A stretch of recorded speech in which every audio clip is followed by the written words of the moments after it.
જામનગરમાં વર્ષો જૂની પરંપરા અકબંધ રહી છે। વરુણદેવને રીઝવવા અષાઢી બીજ નિમિત્તે ભવ્ય ભંડારો યોજાયો હતો। રવિવારે લાડુ વિતરણ કરવામાં આવશે। The seeds and grain merchant association Jamnagar સંસ્થા દ્વારા ભંડારાનું આયોજન કરવામાં આવ્યું છે। ગૌશાળામાં અને મજૂર ભાઈઓ માટે બુંદીના લાડુ બનાવવામાં આવ્યા છે। 800 કિલો ઘઉંના લોટમાંથી લાડુ તૈયાર કરવામાં આવ્યા છે। ગાયોને અંદાજિત 8000 અને મજૂરો માટે 2500 લાડુ તૈયાર કરવામાં આવ્યા છે। મારું નામ પરેશ ગોરધનદાસ મહેતા છે। હું the seeds and grain merchant એસોસિએશનનો પ્રમુખ છું।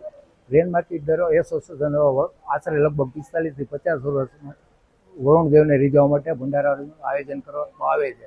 આ વર્ષે પણ અમે અષાઢી બીજ પછી આ ભંડારાનું આયોજન કરેલ છે।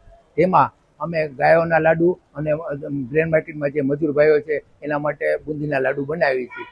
આ વર્ષે અમે 810 કિલો ઘઉંના લોટના લાડુ જે ગાયો માટે છે એમાં આશરે 8000 નંગ બનશે અને બુંદીના લાડુ જે 80 કિલો લોટ છે એમાં એબાઉટ 2500 થી 2600 નંગ બને છે।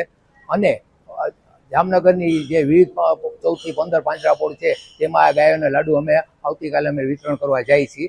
અને મજૂરભાઈઓને પણ આવતીકાલે અમે રવિવાર છે અને મજૂરભાઈને પણ અમે પ્રસાદી રૂપે બુંદીના લાડુ આપીએ છીએ। આ માટે 810 કિલો ઘઉંનો લોટ હોય છે, 150 કિલો તેલ અને ઘી હોય છે અને 120 કિલો ખાંડ અને 80 કિલો ચણાનો લોટનો સામગ્રી હોય છે।